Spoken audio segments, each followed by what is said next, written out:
সরকার তখনও আমাদের সাথে প্রতারণা করেছে, এখনো আমাদের সাথে প্রতিনিয়ত প্রতারণা করে চলেছে। আমি বুঝি না যে তাদের উদ্দেশ্যটা কি। এতদিন হয়ে গেল তারা কোন উদ্দেশ্যে এবং কিসের জন্য, এখানে কি এমন রয়েছে যেটির কারণে তারা আসলে দক্ষিণ সিটি কর্পোরেশনে তারা এই ধরনের একটি অচলাবস্থা করে রেখেছে, সেটা জনগণ জানতে চায়। আমি আজকে আপনাদের মাধ্যমে আমি দুর্নীতি দমন কমিশনকে আহ্বান জানাতে চাই, আপনারা এখানে আসুন। এসে এখানে যতদিন এই আসিফ মাহমুদ সজীব ভুইয়া অফিস করেছে, কি কি দুর্নীতি করে গিয়েছে তার সমস্ত কিছু আপনারা তদন্ত করে তার বিরুদ্ধে প্রয়োজনীয় ব্যবস্থা নিন। এই ধরনের দুর্নীতিবাজ প্লিজ যারা বলছে রক্তের বিনিময়ে, রক্তাক্ত গণ অভ্যুত্থানের বিনিময়ে তারা নেতৃত্ব দিয়েছে এবং তার বিনিময়ে তারা উপদেষ্টার পদ পেয়েছে, এত কম সময়ের মধ্যে কিভাবে তারা এই পরিমাণ দুর্নীতিতে জড়িয়ে গেল এবং সেটার কি পরিণতি হওয়া উচিত, সেটা একটা দৃষ্টান্তমূলক শাস্তি হওয়া উচিত, এটা আমি জোরালো দাবি জানাচ্ছি। আর আমি আরেকটি কথা বলতে চাই সরকারের উদ্দেশ্যে, যে আমাদের আপনারা যদি ধরে নেন যে এই আন্দোলনকে আপনারা এভাবে আপনারা অগ্রাহ্য করে যাবেন, তাহলে কিন্তু এই আন্দোলন পার হয়ে রাজপথে অবস্থান করবে। আপনাদেরকে আমি আবারও বিনীতভাবে অনুরোধ জানাচ্ছি, যত দ্রুত সম্ভব আপনারা এটার সুরাহা করুন। কেন আপনারা কাল বিলম্ব করছেন? কিসের জন্য আপনারা এখানে কাল ক্ষেপণ করছেন? কার প্ররোচনায় এই বর্তমান অন্তর্বর্তীকালীন সরকার এখন পর্যন্ত কোনো কার্যকরী পদক্ষেপ নিচ্ছে না, সেটা আমি বুঝে পাচ্ছি না। আপনারা পদক্ষেপ নিন, আমাদেরকে মুক্তি দিন, জনগণকে মুক্তি দিন, আপনারাও শান্তিতে থাকুন। অন্যথায় যতক্ষণ না পর্যন্ত আপনারা এটা সুরাহা করবেন, আমি আপনাদেরকে বারে বারে বলেছি, আবারও বলছি, নিশ্চিতভাবে বলতে চাই, এই আন্দোলন থামার নয়, সেই সময় বহু আগে পার হয়ে গিয়েছে। এখান থেকে পেছনে বেড়ে আসার কোন রাস্তা আপনারাই খোলা রাখেন নাই। অতএব আজকে যে বেহাল দশা হয়েছে, নগর ভবনের যে অচল অবস্থা, সেটার জন্য একমাত্র দায়ী এই বর্তমান অন্তর্বর্তীকালীন সরকার, এর উপদেষ্টারা এবং বর্তমান প্রধান উপদেষ্টাও এটিকে এড়িয়ে যেতে পারেন না। তাই উনি সর্বজন শ্রদ্ধেয় ব্যক্তি, ওনাকে আমরা সবাই সম্মান করি। আমি ওনার উদ্দেশ্যে আবারও বলতে চাই, আপনি দয়া করে আপনি এই বিষয়টি আপনার নজরে আনুন এবং এটার একটা যৌক্তিক সুরাহা করার মধ্য দিয়ে আমাদেরকে, জনগণকে, ঢাকাবাসীকে মুক্তি দিন। এটাই কর্পোরেশনের জনগণ দীর্ঘদিন ধরে নাগরিক সেবা হতে বঞ্চিত হচ্ছে।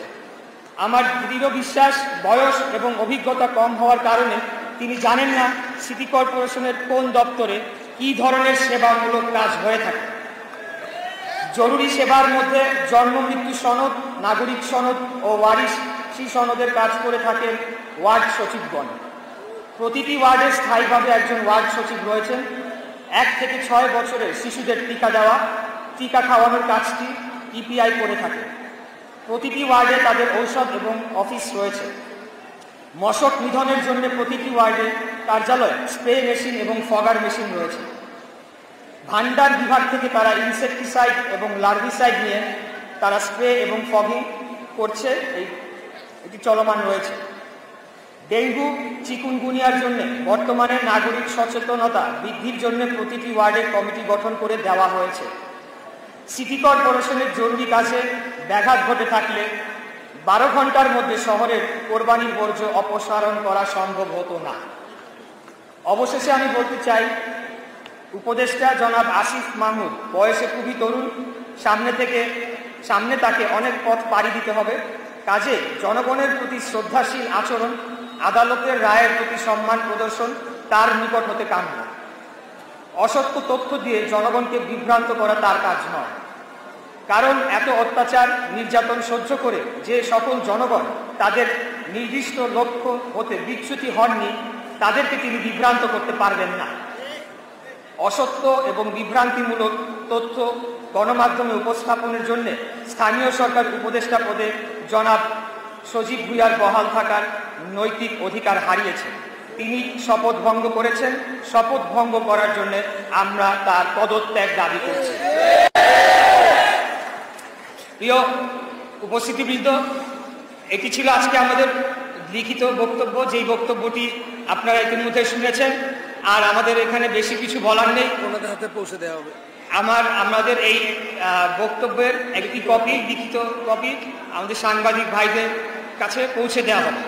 আমি সাংবাদিক ভাইদের প্রতি একটু অনুরোধ জানাবো যে আপনারা অনেক দিন ধরে আমাদের এই আন্দোলনের সাথে যুক্ত রয়েছেন এবং আপনারা প্রতিনিয়ত এই আন্দোলনকে আপনাদের মতো করে আপনারা কাভারেজ দিয়ে চলেছেন এবং বিভিন্ন ব্যক্তিবর্গের সাথে কথা বলেছেন। আপনারা জানেন যে এই আন্দোলনের সাথে এই ঢাকা দক্ষিণ সিটি কর্পোরেশনের সর্বস্তরের কর্মকর্তা কর্মচারীবৃন্দ এবং ঢাকা দক্ষিণের স্থানীয় বাসিন্দা যারা এই এলাকার ভোটার, তারা রোদ বৃষ্টি ঝড় ঈদের ছুটি সব কিছু উপেক্ষা করে কিন্তু স্বতঃস্ফূর্তভাবে এই আন্দোলনে তারা যোগদান করেছে।